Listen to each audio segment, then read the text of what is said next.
instinct in everybody. Most of us are socialized out of it, but since the mad kind of failed socialization 101, it's still present in them. And so this goes along really well with the romantic trope that art is based on some innate fire within you, that you need to get in touch with your feelings to express it, and that the artist is an outsider who, because of their removed from society, as well as their acute ability to introspect into their own feelings, occupies a certain privileged position.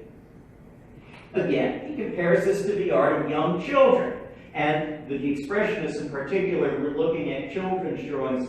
Picasso, again, a lot of things that Picasso is quoted with, either Picasso stole from somebody else or he didn't actually say. But one famous quote is that, he trained a long time to paint naturalistically, but it took him even longer time to paint like a child. And so the idea is that you need to go back to the roots. It's a very, romantic idea.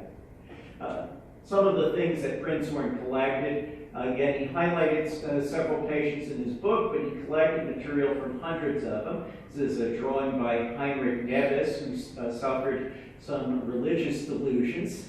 And here you have an image of what looks like a church or a tabernacle of some sort, with a cross getting out to the side, with a balance, with a wolf and a sheep and filling it out, and a pregnant woman being a spectator. What unites a lot of these artists that both Prinzhorn and Wörthli, who Morgenthaler talked about, is that a lot of them had very abrupt onsets to their illness caused by a clear stressor, and a lot of them had strongly religious and especially grandiose messianic delusions. What did it say on the top of that?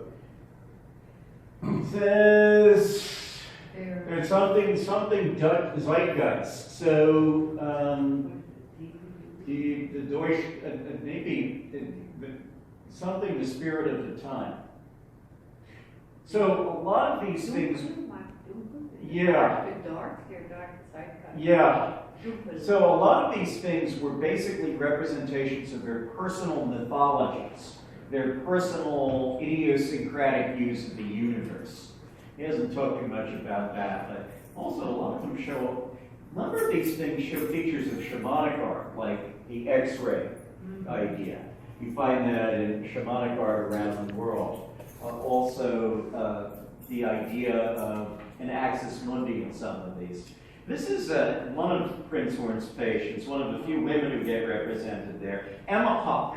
And basically what she does is she takes script and she makes these forms out of it, repeating the same words over and over again. So this is a letter to her husband imploring him to come visit her in the asylum. And she's simply writing, "Sweetheart, come," over and over and over again. And Prinzhorn talks about the horror of a vacuum that it shows. He says that one of the features of psychotic art, supposedly one of these universals, but again, he's selecting what he's choosing as a representative of it, is this inability to deal with blank space, that everything has to be filled. And he says that she fills her paper up with a lot of meaningless scribbles.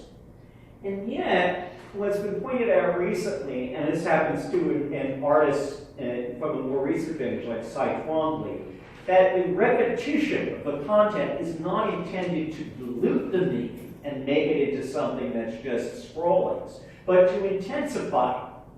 Again, similar to some things that you find in other art traditions around the world, where the more you repeat a design, it has some sort of magical power, the more intense it becomes. Well, here, what Emma's trying to do is intensify the power of her affect. She really, really, really misses her husband. And so the idea is the more you write the word, the greater the intensity of the feeling that is conveyed. So it's not just about taking these things, losing the meaning and making them into forms for form's sake.